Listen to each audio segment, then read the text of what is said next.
और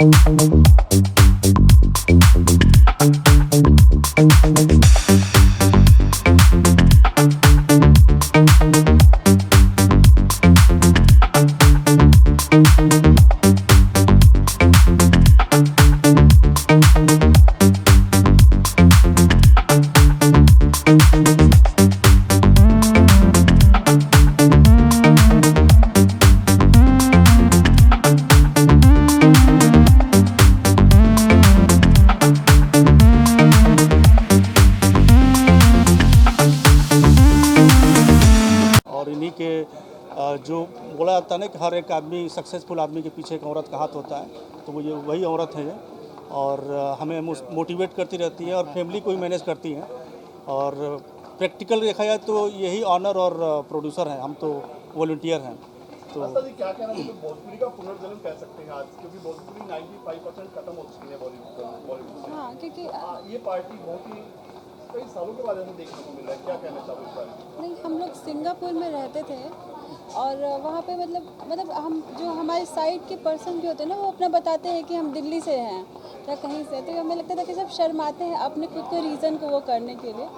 तो फिर हमने सोचा कुछ तो ऐसा करना चाहिए कि हम अपने आप को प्राउडली कह सकें कि हम उस पर्सन मतलब ये लैंग्वेज बोलते हैं या फिर इस रीज़न से आते हैं। तो वी स्टार्टेड दिस। भोजपुरी की झलक या अपनी जन्मभूमि जो है सिंगापुर से यहाँ खींच के लाई है शैलेंद्र जी को, क्या मकसद था यहाँ पे करना ये?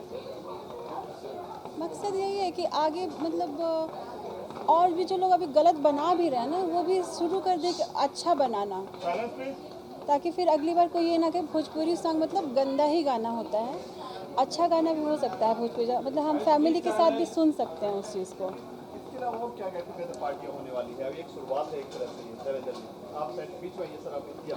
बिल्कुल, ये तो हमारी शुरुआत है। जैसे कि मैं पहले भी बोला कि मैं मुंबई आया था, बहुत लिमिटेड टाइम के लिए सिंगापुर में रहता हूँ, फुल टाइम जॉब है। तो जब भी मैं आता हूँ तो लोगों से मिलना होता है। अगर मैं इंडिविजुअली सबसे मिलूँ तो बहुत टाइम लग जाएगा, तो रोज़ अगर 2 लोग से भी मिलूँ तो अगर 50 लोग से मिलना है तो 20-25 दिन तो निकालना पड़ेगा। तो मैं कहा क्यों ना एक गेट टुगेदर किया जाए और लोगों से मिले, बातें करें, समझें। और हर मीटिंग में मुझे कुछ सीखने को मिलता है, क्योंकि मैं इस इंडस्ट्री से नहीं हूँ। जितने लोगों से मिलता हूँ रोज़ मैं कुछ ना कुछ सीखता हूँ। जितने लोगों से मिलता हूँ, जितने प्रोजेक्ट करता हूँ, जितने लिरिक्स राइटर से मिलता हूँ, म्यूजिक डायरेक्टर से मिलता हूँ, तो सीखने को मिलता है। तो बस यही पर्पज़ था कि मिलना जुलना हो जाएगा और एक बार मिलने के बाद कनेक्शन और स्ट्रांग हो जाता है। क्योंकि अभी तो वर्चुअली हम लोग कनेक्टेड होते हैं, तो ठीक है, हाय हेलो होता रहता है, बट एक बार मिलने के बाद जो संबंध और गहरा हो जाता है और फिर और भी मोटिवेशन मिलता है काम करने के लिए। अतुल जी हमारे साथ हैं जो कि सबसे पहले आपका परिचय। नमस्कार, मेरा नाम प्रिया मलिक है, मैं गायिका हूँ और मेरे साथ हमारे म्यूज़िक डायरेक्टर हैं लक्ष्मीकांत। और हमारा इस चैनल पे 2 गाने हमारे थे, एक सैया मिले लड़कैयाँ which is a folk, very old folk, UP Bihar में गाया जाता है, तो उसको हमने रिक्रिएट किया था। और दूसरा हमारा था हाथी लेबे घोड़ा लेबे which is also a very popular folk of Bihar, जिसके वजह से मतलब उस गाने को बहुत ज़्यादा लोगों ने प्यार किया और भैया ने उसे बहुत सुंदर से कंपोज़ किया, उसे प्रोड्यूस किया। एंड इस चैनल का जो एक मकसद है, जो अपनी संस्कृति, अपनी परंपरा, अपनी भाषा को यंग जनरेशन में लेके जाना, उसमें कहीं ना कहीं हमारी सोच भी बहुत उससे मैच करती है। तो जब होता है ना कि एक सोच और जब बहुत सारे सेम सोच वाले लोग मिलते हैं तो फिर कुछ धमाका ही होता है। तो सेम ऐसे ही धमाका हुआ और बहुत कम टाइम में मुझे लगता है भोजपुरी आईटी को बहुत प्यार मिला और लगातार इतने सुंदर सुंदर गाने, और जिस तरीके से चाहे शब्द हो या कॉम्पोजिशन हो, और हर अलग अलग सिंगर्स और स्पेशली अपकमिंग आर्टिस्ट को एक बहुत अच्छा प्लेटफॉर्म दिया गया है। सो शैलेंद्र जी को बहुत सारी शुभकामनाएं कि उनसे कनेक्ट होकर हम लोगों ने भी अपने, जो हमारा भी एक विचार है कि अगेन अपनी कल्चर और अपने लैंग्वेज को पूरे विश्व भर में लेके जाना, and to know the world that what is the real Bhojpuri music. तो वो एक अच्छा प्लेटफॉर्म मिला and I wish all the best. Sir आपका क्या भोजपुरी का पिछले 5 साल से काफ़ी गिरता जा रहा था और अभी ये हालत है कि 5% बचा है, बाकी सब सिमट गया है और एक दोबारा ये शुरुआत है, नींव रखी जा रही है। हाँ, एक्चुअली मैंने ये देखा है कि एक नया ट्रेंड भोजपुरी में फिर से स्टार्ट हुआ है और मैं तो ये कहूँगा कि ये जो ट्रेंड जो नया स्टार्ट हुआ है, ये हम लोगों ने स्टार्ट किया है, प्रिया और मैंने। अच्छा, एक बार उसको कहना चाहूँगी कि भैया बिहार से नहीं है, is a Marathi guy by the way. हाँ very beautiful blend of you know Marathi में पूछेगा अभी नहीं वो नहीं वो नहीं कह रही हूँ। मैं कह रही हूँ कि मतलब मराठी होके हुए भी बिहार के लैंग्वेज और उसके म्यूज़िक पे इतनी अच्छी पकड़ और जो एक सेंस होता है कि हमें यू नो एक आप कोई प्रोजेक्ट सोचते हो तो आपके दिमाग में चीज़ें होती है कि हमें ऐसा चाहिए, तो उसको इन्होंने इतने बखूबी से निभाया और अब तो भैया भी भोजपुरी में गाने लगे हैं। भैया भोजपुरी भैया भैया सुना दीजिए। क्या कहना चाहोगे? का हाल बा? लोग यहाँ से मस्त आए।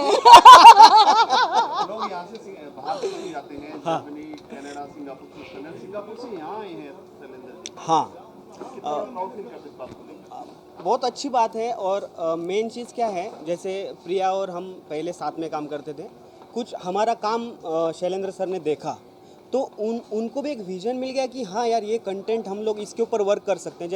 जैसे आपने क्वेश्चन पूछा था कि भोजपुरी का जो मतलब जो स्तर है वो कैसे, तो उन्होंने उस स्तर को चेंज करने का एक थॉट उनके दिमाग में आया, तो स्टार्टअप हो गया हम लोगों से। और मैं हूँ महाराष्ट्रियन, तो भोजपुरी का उतना चीज़ें मुझको पता नहीं था। तो क्या हुआ, जैसे प्रिया तो पटना से है तो उसको पता है, तो हम लोग मिल के समझ लिया कि मैं क्या चीज़ है क्या है, और मेरा नयापन उसमें ऐड हो गया। Exactly. तो एक कुछ अलग चीज़ हाथी लेवे हाथी लेबे गाए या जो मन करेगा। हाँ गा सकते हैं। हाथी लेबे घोड़ा लेबे हीरो होंडा, लगायब 4 डंडा, दिमाग होवे ठंडा, लगायब 4 डंडा। इसका मतलब भी बता देती हूँ आपको। सो बेसिकली ये गाली गीत होता है हमारे बिहार में, जो है दहेज प्रथा आप लोगों को पता है हर जगह होती है, बट बिहार में भी इसका बहुत चलन है। तो जब ग्रूम यानी जो लड़का वाला जब दहेज मांगता है तो जो चाची दादी जो बूढ़ी होती हैं वो ताने मारती हैं कि हाथी लेबे घोड़ा लेबे हीरो होंडा, तो 4 डंडा लगाएंगे तो तुम्हारा दिमाग ठिकाने पे आ जाएगा। तो हमने सोचा कि क्यों ना इसको आज के ज़माने का बनाएं, ताकि जैसे हम लोग बॉलीवुड गाने पे इतना ट्रिप करते हैं तो why not our music, why not Bhojpuri, जब इतनी सारी चीज़ें सुंदर चीज़ें हैं, तो जो अच्छी चीज़ें जैसा कि आपने कहा भी कि स्तर गिरता जा रहा है, तो लोग ज़्यादा से ज़्यादा कितना गिरते जाए उस पर ही काम करते हैं, उठाने वाले बहुत कम हैं। तो अच्छी बात है कि शैलेंद्र जी का जो एक विजन है वो बाहर रहते हुए भी उनको अपने मिट्टी से और अपने उससे बहुत लगाव है। तो that's how we made it, और मुझे लगता है अभी तो ये शुरुआत है, अभी बहुत धमाका होगा। Thank you.